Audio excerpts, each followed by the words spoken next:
Pada waktu itu, berfirmanlah Tuhan kepadaku, pahatlah 2 loh batu yang serupa dengan yang mula-mula. Naiklah kepadaku ke atas gunung, dan buatlah sebuah tabut dari kayu. Maka aku akan menuliskan pada loh itu firman-firman yang ada pada loh yang mula-mula yang telah kau pecahkan itu. Kemudian letakkanlah kedua loh ke dalam tabut itu. Maka aku membuat sebuah tabut dari kayu penaga dan memahat 2 loh batu yang serupa dengan yang mula-mula. Kemudian aku mendaki gunung dengan kedua loh itu di tanganku. Dan pada loh itu ia menuliskan sama dengan tulisan yang mula-mula ke-10 firman yang telah diucapkan Tuhan kepadamu di atas gunung dari tengah-tengah api pada hari kamu berkumpul. Sesudah itu Tuhan memberikannya kepadaku.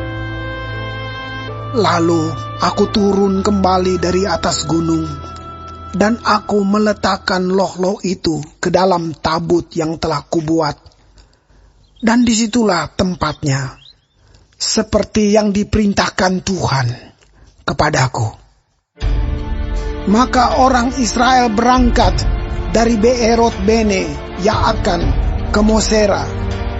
Di sanalah Harun mati dan dikuburkan. Lalu Eleazar anaknya menjadi imam menggantikan dia.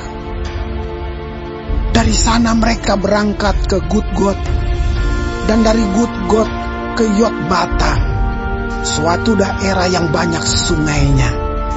Pada waktu itu Tuhan menunjuk suku Lewi untuk mengangkut tabut perjanjian Tuhan, untuk bertugas melayani Tuhan dan untuk memberi berkat demi namanya sampai sekarang.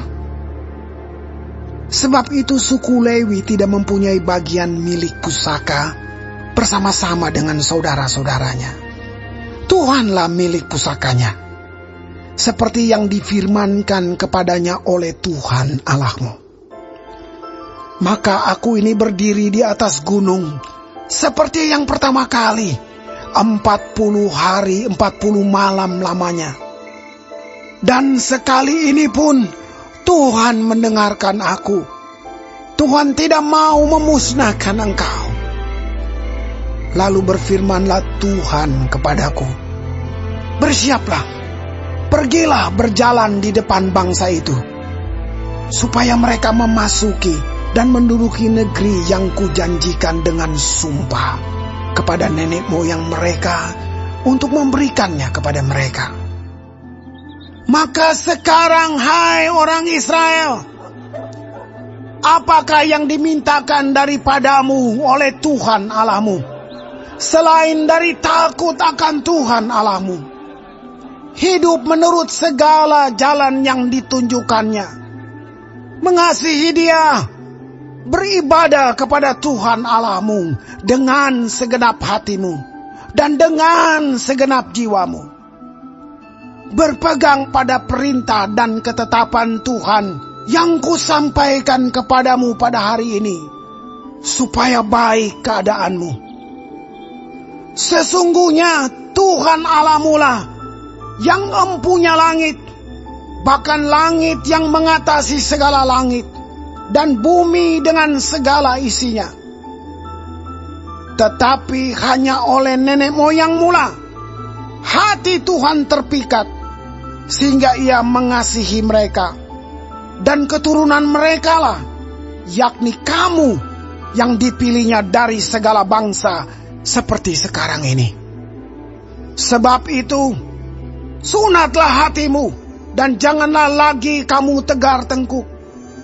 Sebab Tuhan Allahmu lah Allah segala Allah, dan Tuhan segala Tuhan, Allah yang besar, kuat dan dahsyat, yang tidak memandang bulu ataupun menerima suap, yang membela hak anak yatim dan janda, dan menunjukkan kasih-Nya kepada orang asing, dengan memberikan kepadanya makanan dan pakaian.